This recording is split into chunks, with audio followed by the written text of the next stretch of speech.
Maintenant, pour nos clients moulistes, nous avons ajouté dans le menu Analyse la possibilité de calculer la surface frontale de moule ou surface projetée selon une direction.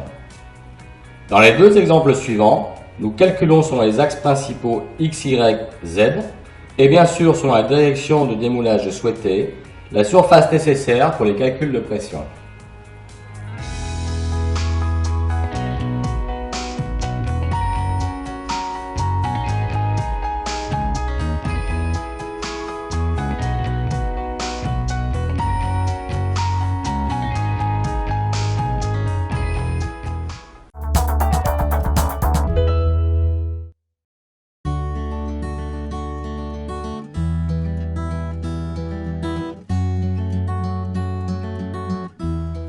Avec la toute nouvelle intégration dans TopSuite 7 de Cadenas Web Server, il est très simple de déposer un élément du commerce dans vos réalisations.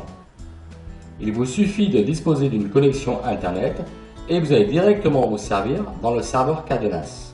Et ensuite, de positionner le composant sélectionné dans votre assemblage. Les manipulations suivantes vous démontrent avec quelle facilité nous choisissons des composants unitaires, c'est-à-dire des pièces simples, ou des composants déjà assemblés. À l'instant, nous positionnons un bloc électrique sur la platine de cette machine, et ensuite, nous allons choisir un élément de bridage.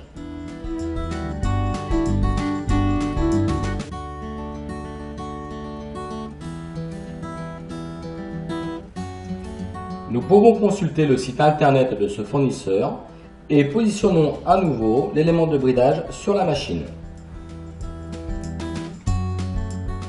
Maintenant, prenons dans le serveur Cadenas un bloc de pression qui est un assemblage complexe et déposons-le dans notre projet.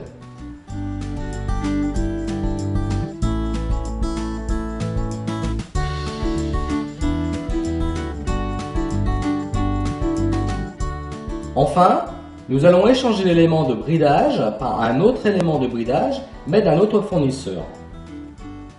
Ceci pour vous démontrer que TopSuite 7 a le même comportement avec des composants fournis par la plateforme web Cadenas que si c'était des composants natifs de TopSuite 7.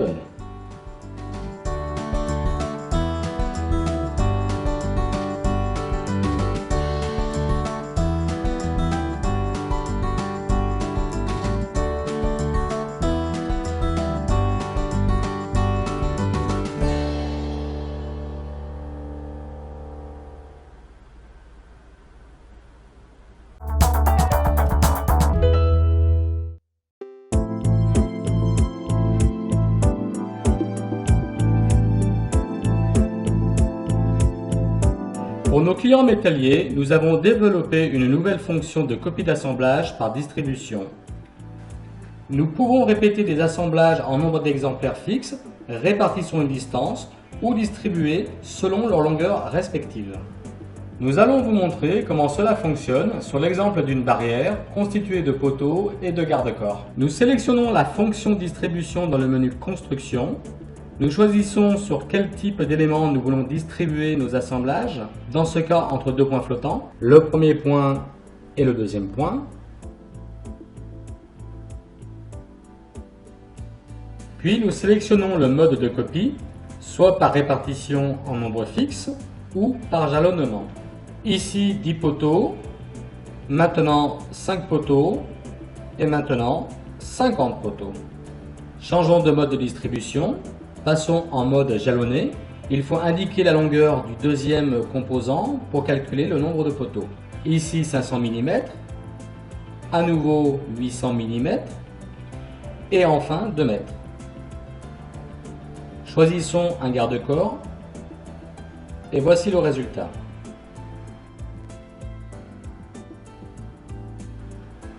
Si on déplace les deux points flottants, la barrière est recalculée. Maintenant, nous allons faire varier cette barrière avec d'autres assemblages et d'autres paramètres de la fonction distribution. Repassons à 800 mm pour le garde-corps, prenons un autre garde-corps et changeons de poteau.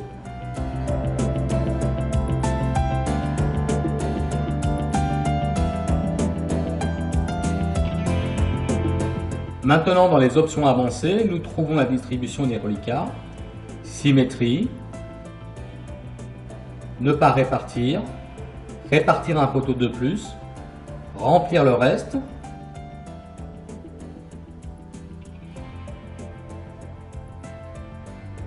remplir le reste au début, remplir le reste à la fin, remplir symétrique, etc. Et pour finir, passons dans la gestion des exceptions où nous pouvons encore personnaliser la distribution. Nous supprimons ce garde-corps, nous échangeons ce garde-corps par l'autre garde-corps,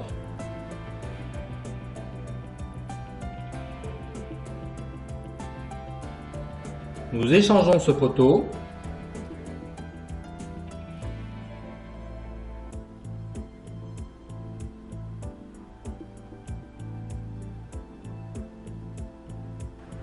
nous échangeons ce poteau et sa hauteur,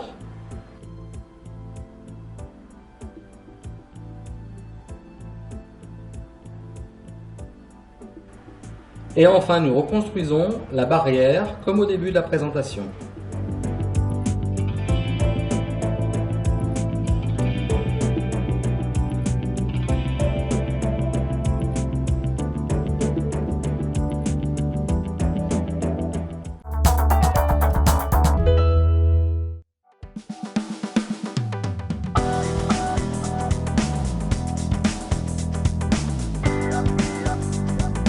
Pour la découpe à plat de pièces par oxycoupage ou par laser et jet d'eau, nous vous proposons un module de placement automatique.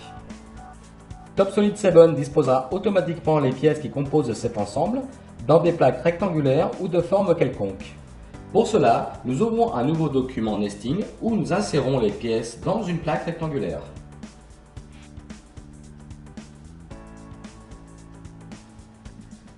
Dans cette fenêtre, nous glissons la plaque de débit en indiquant les marges de sécurité et le nombre de plaques.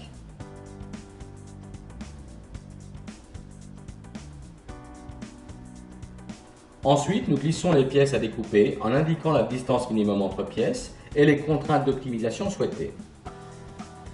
Ici 3 mm entre pièces, ici placement libre ou contraint selon angle, ou par liste d'angles fixés.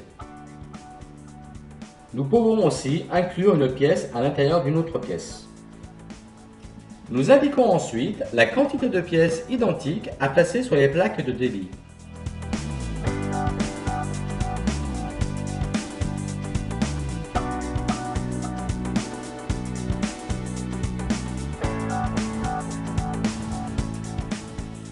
Et maintenant, TopSolid 7 calcule le placement optimisé selon les contraintes indiquées. Voici le résultat de l'optimisation. Selon la quantité de pièces, nous avons 4 plaques complètement utilisées et une 5e plaque où nous pouvons encore rajouter des pièces. Il suffit d'éditer dans l'arbre des opérations le document nesting et modifier les quantités. Maintenant, nous visualisons pour chaque plaque les taux de chute. La première plaque avec un taux de chute de 27%, la deuxième avec 30%, la troisième et quatrième avec 32 et 34%, et la 5e plaque avec un taux de chute forcément important.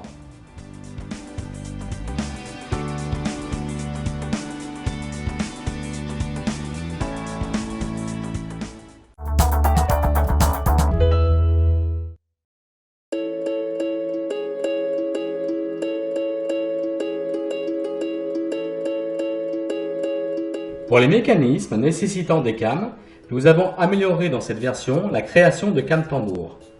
En effet, il n'était pas très aisé de définir les diagrammes de mouvement sur une forme cylindrique. Nous avons donc ajouté une fonction dans le menu Sketch 3D, la fonction Unrolling. Nous pouvons, en s'appuyant sur la face d'un cylindre, retourner le plan développé de -180° à +180° et d'introduire des valeurs en degrés et en millimètres.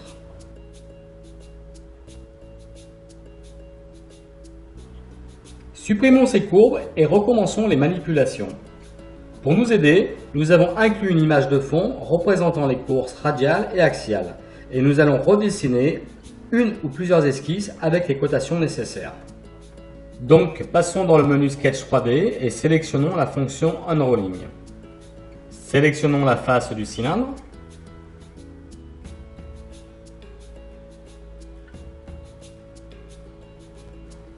Traçons l'esquisse.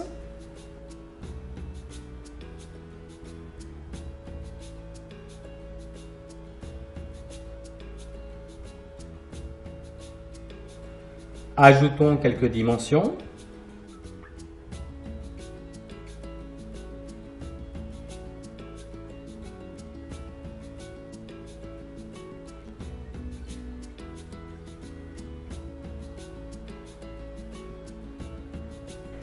Comme vous pouvez apercevoir, les dimensions axiales sont en millimètres et les dimensions radiales sont en degrés. Maintenant, nous allons changer d'unité. Sur ces dimensions, nous passons de degrés à millimètres.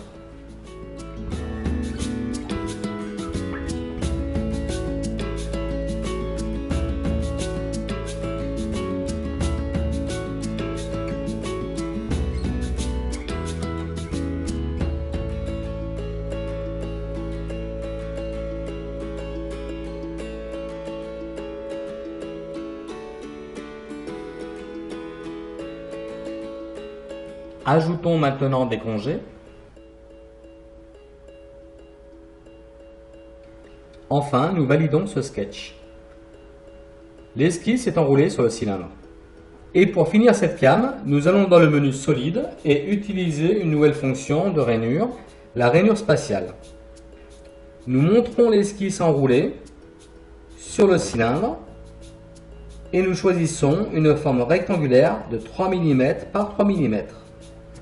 La première rainure, la seconde rainure,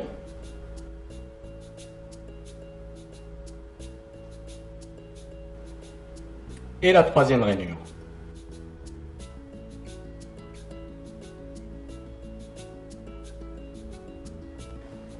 Notre cam tambour est terminé. Pour vous remercier de votre attention, nous allons visionner notre cam en mouvement.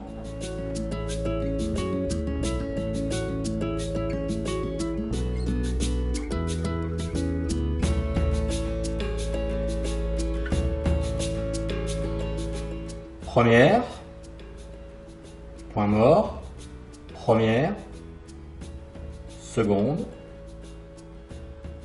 troisième, quatrième, cinquième.